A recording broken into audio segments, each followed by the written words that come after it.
Bonjour. Aujourd'hui, nous allons découvrir ce que prévoit le projet du Conseil fédéral en matière de modalités de paiement lorsqu'un héritier a obtenu l'attribution préférentielle. À l'heure actuelle, l'héritier qui reprend l'entreprise doit toujours s'acquitter immédiatement des montants dus aux autres héritiers, ce qui peut rendre la reprise intégrale de l'entreprise très difficile, voire même impossible. Pour l'obtention d'un sursis au paiement, une pesée des intérêts en présence doit être effectuée et montrer qu'un paiement immédiat présenterait, pour l'héritier débiteur, des inconvénients graves qu'il ne peut raisonnablement éviter, par exemple, en empruntant l'argent nécessaire à un tiers. L'objectif du Conseil fédéral, dans son projet de loi, est de faire primer l'intérêt général à la préservation de l'entreprise sur celui du repreneur potentiel, au motif qu'il est plus facile de maintenir des emplois que d'en créer. En d'autres termes, ce n'est pas le chef d'entreprise qu'il convient de protéger, mais l'entreprise elle-même. Cet objectif doit avoir la prééminence partout où la loi laisse au juge une marge d'appréciation en relation avec les mesures proposées, et notamment lorsqu'il doit trancher sur l'octroi de délais de paiement.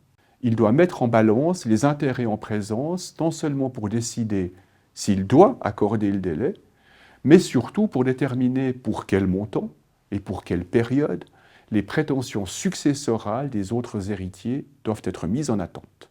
Il pourra, outre la fourniture de sûreté et le versement d'intérêts, par exemple fixer un plan de remboursement obligatoire, l'atteinte d'objectifs entrepreneuriaux ou toute autre condition ou modalité adaptée à la situation.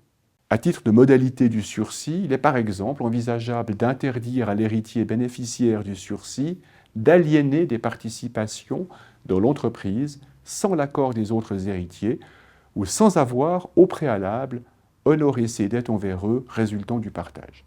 Le nouveau droit va apporter la possibilité pour l'héritier qui a reçu une entreprise dans le cadre d'une succession d'obtenir un ou plusieurs délais de paiement pour le règlement de ses dettes envers ses cohéritiers pour une durée maximale de 10 ans au total.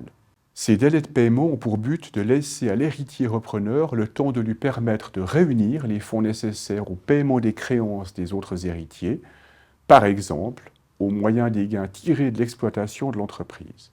Ils peuvent être demandés à l'égard des prétentions des héritiers réservataires comme des héritiers non réservataires. En cas d'octroi d'un sursis au paiement, l'héritier débiteur devra fournir des sûretés afin d'offrir des garanties aux autres héritiers que les créances concernées par le délai seront honorées dans le futur. À défaut, le risque entrepreneurial serait réparti sur l'ensemble des héritiers sans qu'il n'ait aucune influence sur les résultats de l'entreprise. Les intérêts seront dus.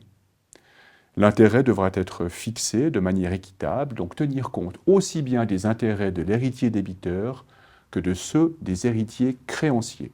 En cas de litige, le juge fixe l'intérêt équitable. On le voit, la nouvelle loi va apporter des moyens d'assurer la pérennité de l'entreprise lorsqu'aucune mesure ou des mesures lacunaires n'a été prise par le chef d'entreprise décédé. Il n'en reste pas moins que des sources de litige existeront toujours, et mon conseil est de faire au mieux pour que le transfert ou sa planification interviennent du vivant alors que tout le monde est encore autour de la table, spécialement via un pacte successoral. J'ai saisi l'occasion pour vous rappeler la parution de mon nouveau livre consacré à la transmission d'entreprise, qui prend largement en considération les nouvelles règles légales, et vous pouvez le commander en flashant le QR code qui apparaît à l'écran.